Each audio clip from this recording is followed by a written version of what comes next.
இலங்கையில் நாம் எதிர்பார்த்ததை விடவும் மிக முன்கூட்டியே எல்னினோ காலநிலை மாற்றத்தின் தீவிர தாக்கம் உணரப்படக்கூடும். அரசாங்க தகவல் திணைக்களத்தில் நடைபெற்ற விசேட ஊடகவியலாளர் சந்திப்பில் சுற்றுலாத்துறை அமைச்சர் கலாநிதி தம்மிக்க பட்டமதி இந்த எச்சரிக்கையை விடுத்துள்ளார். ஜூலை முதல் செப்டம்பர் மாதம் வரை வறட்சி, அதன் பிறகு அக்டோபர் மாதம் முதல் டிசம்பர் மாதம் வரை கனமழை. எல்னினோவின் உச்சகட்ட தாக்கம் எப்போது இலங்கையை தாக்கும்? சுற்றாடல் துறை அமைச்சர் கலாநிதி தம்மிக்க பட்டமதி அரசாங்க தகவல் திணைக்களத்தில் நேற்று விசேட ஊடகவியலாளர் சந்திப்பொன்றை நடத்தியிருந்தார். அதில் கருத்து தெரிவித்த அவர், உலகளாவிய ரீதியில் பேரழிவுகளையும் தீவிர வானிலை மாற்றங்களையும் ஏற்படுத்தும் எல்னினோ காலநிலை மாற்றத்தின் தாக்கம் இலங்கையில் முன்கூட்டியே ஏற்பட வாய்ப்புள்ளதாக தெரிவித்துள்ளார். குறிப்பாக வரவிருக்கும் நவம்பர் மாதத்தில் இந்த எல்னினோவின் உச்சகட்ட தாக்கத்தை இலங்கை எதிர்கொள்ள நேரிடும் என அவர் சுட்டிக்காட்டியுள்ளார். இந்த எல்னினோ மாற்றத்தினால்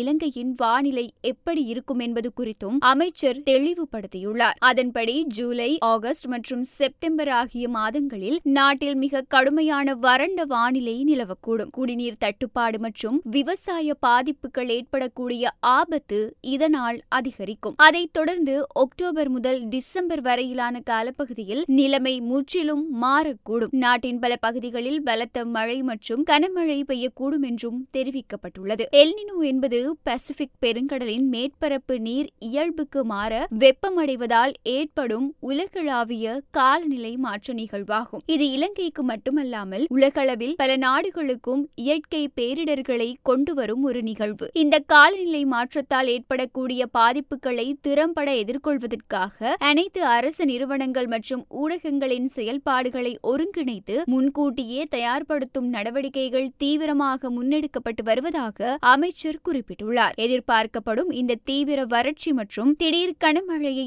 எதிர்கொள்ள நாட்டு மக்கள் அனைவரும் முன்கூட்டியே தயாராக இருக்க வேண்டும் என்பதே அதிகாரிகளின் அறிவுறுத்தலாகும்.